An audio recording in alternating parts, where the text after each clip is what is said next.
તો આ સાથે જ અત્યારની સૌથી મોટી ખબર, દેશના નવા ઉપરાષ્ટ્રપતિ બન્યા છે સીપી રાધાકૃષ્ણન। 452 મત સાથે સીપી રાધાકૃષ્ણનને મોટી જીત હાંસલ થઈ છે। તો સામે વિપક્ષના ઉમેદવાર સુદર્શન રેડ્ડીને મળ્યા છે માત્ર 300 મત। ભાજપે હાલ આ પરિણામોને લઈને ક્રોસ વોટિંગનો દાવો કર્યો છે। ઇન્ડિયા ગઠબંધનના 20 જેટલા સાંસદોએ ક્રોસ વોટિંગ કર્યા હોવાનો દાવો એનડીએ દ્વારા કરવામાં આવ્યો છે। એનડીએ ગઠબંધનને 25 મત વધુ મળ્યા છે। ઉપરાષ્ટ્રપતિની ચૂંટણીમાં ઇન્ડિયા ગઠબંધન પણ તૂટ્યું હોય તેવો નજારો જોવા મળ્યો, કારણ કે 25 વોટ ક્રોસ વોટિંગમાં થયા હોય તેવું સામે આવી રહ્યું છે।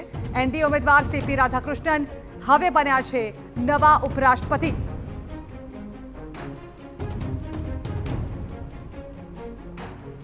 તો ધનખડના રાજીનામા બાદ ખાલી પડેલું આ પદ, જેના પર રસાકસી ભરેલી ચૂંટણી હતી, જો કે જે પ્રકારે તૈયારીઓ કરવામાં આવી હતી એનડીએ દ્વારા, આ પહેલા 2 દિવસ અગાઉ એક ભોજનની પણ ખાસ વ્યવસ્થા કરવામાં આવી હતી અને સાયન ભોજન દરમિયાન એનડીએ જાણે કે એક રીતે સંદેશ પણ આપ્યો હતો કે તેઓ જે છે તે પોતાના જ ઉમેદવારને જીત મેળવવામાં તમામ જે એનડીએના નેતા છે તેઓ ખૂબ જ સારું વોટિંગ કરી અને એનડીએના ઉમેદવારને જીત અપાવશે અને તે પ્રકારે જ રિઝલ્ટ સામે આવ્યા છે। જો કે ઇન્ડિયા ગઠબંધનના જે ઉમેદવાર હતા તેઓને ખૂબ મોટો ફટકો પડ્યો છે।